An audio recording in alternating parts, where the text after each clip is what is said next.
ahead and remove these lug nuts and get the wheel pulled off.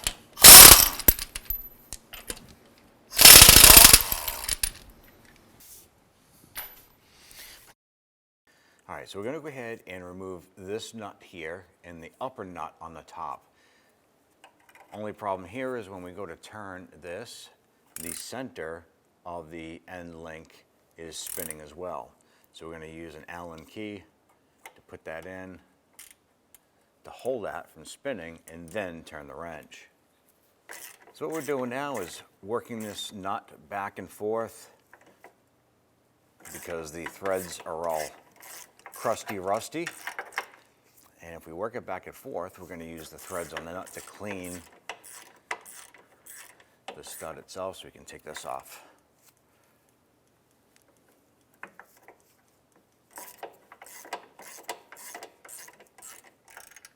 So we put a jack underneath the control arm here, and this is going to help us get a better alignment for putting our Allen key into the backside of the sway bar end link bolt. And then we're going to go ahead and loosen this. So we're going to go ahead and remove this nut, and we'll go ahead and remove this link.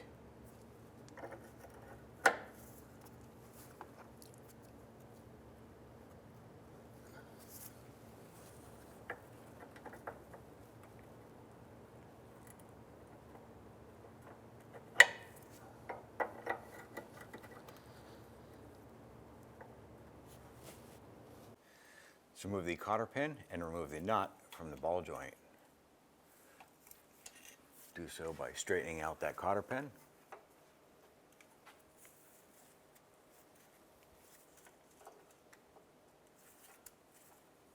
I'll go ahead and pull that right out. If your cotter pin happens to be old and rusty, you can take it out in pieces. Sometimes you can actually spin that nut with the cotter pin in it if it is still rusty, and it'll just take the nut off.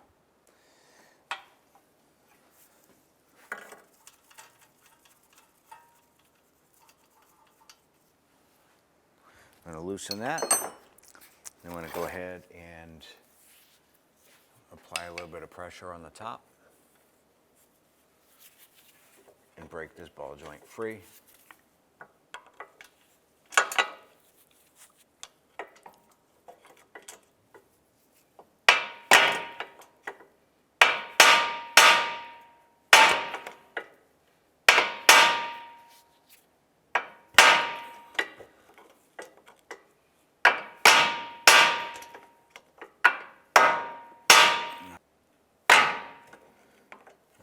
So now that that's loose, we'll move on to the other bolts.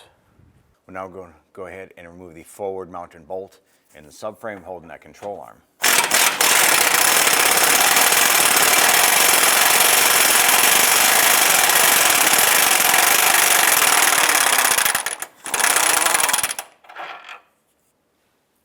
Now we're going to go ahead and remove the bolt to the rear portion of that control arm.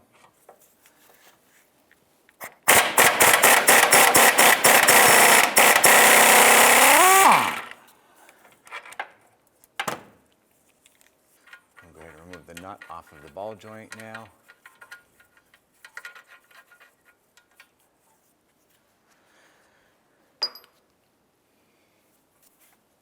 Go ahead and separate that ball joint from that knuckle. I'm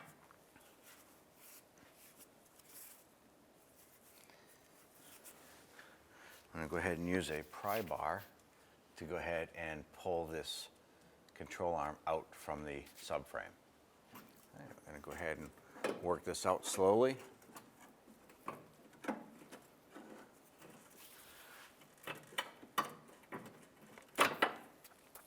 And go over to the other side and work that a little bit. You want to break it free.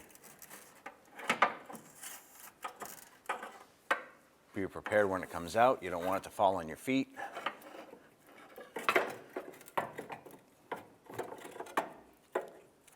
There you go.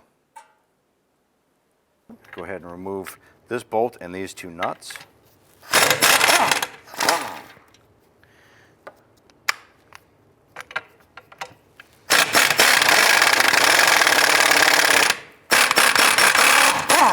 Now if you have a new ball joint, it'll make the job that much easier because now you don't have to swap over the other ball joint from the old control arm. Go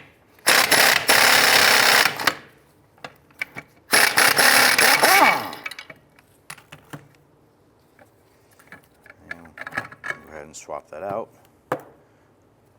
and discard your control arm. Now go ahead and install the ball joint unit. We're going to get the bolt started. And just run that down as far as you can.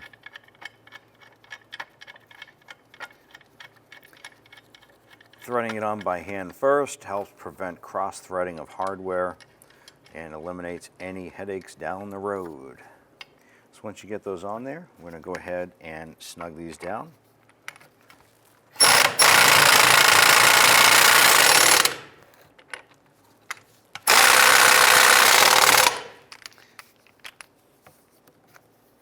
And then once these are snugged down, we'll go ahead and torque them.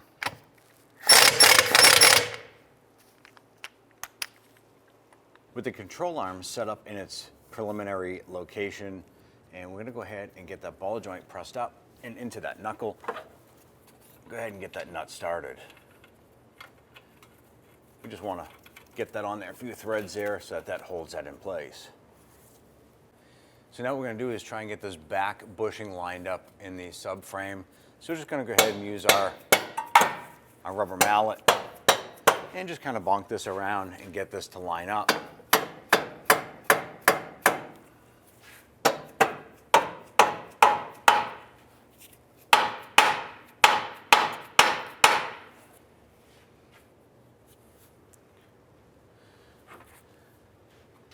Might be able to use a pry bar in there just to line things up a little bit more.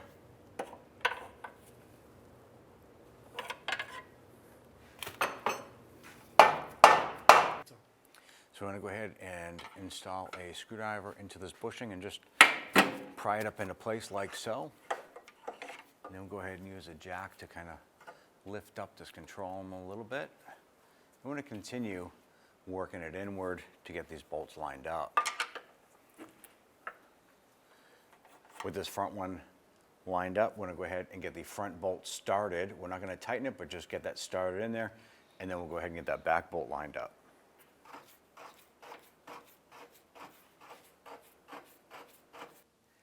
Now that we have the back lined up, we're going to get the bolt lined up and go ahead and get that started a few threads. So we have a jack underneath the control arm because what we want to do is we want to get the vehicle to its natural ride height. So we lifted this up to compress that suspension. Now we're going to go ahead and snug down these bolts and then we'll torque those.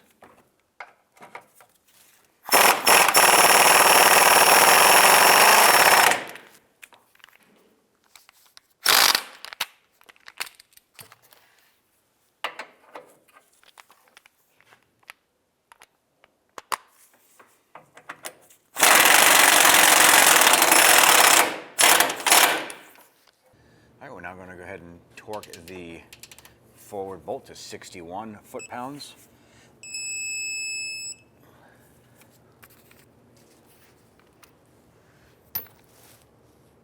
And we're going to torque the rearward horizontal bolt to 47 foot-pounds.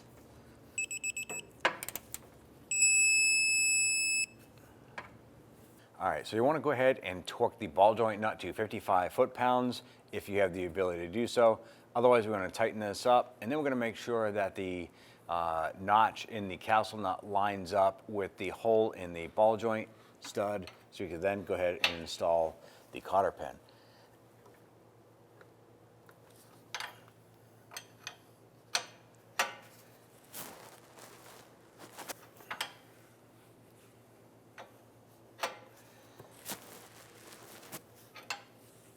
Now get that cotter pin pushed through.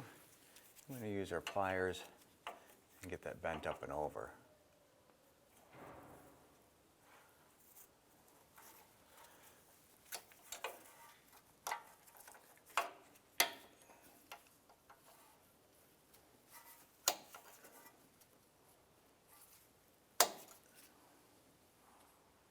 Now we're going to go ahead and lower the jack on the control arm here.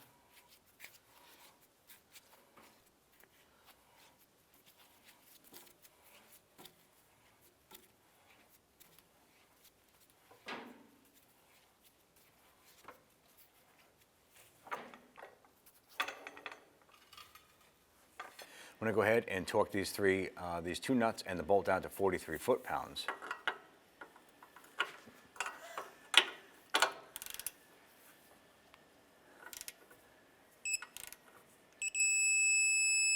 Now we'll go ahead and repeat for the other two. I'm going to go ahead and feed the end link through.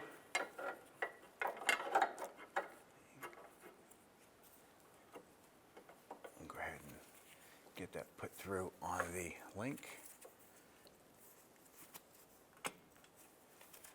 Go ahead and get that nut started.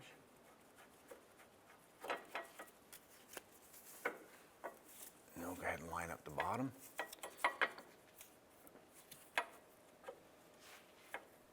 And get that started.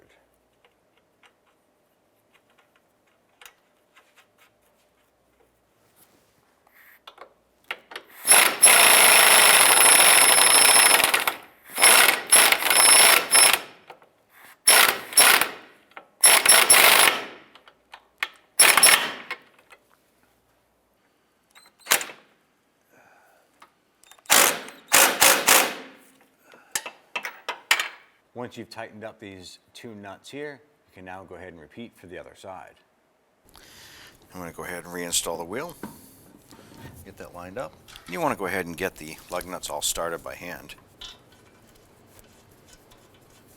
I'm going to go ahead and snug up these lug nuts.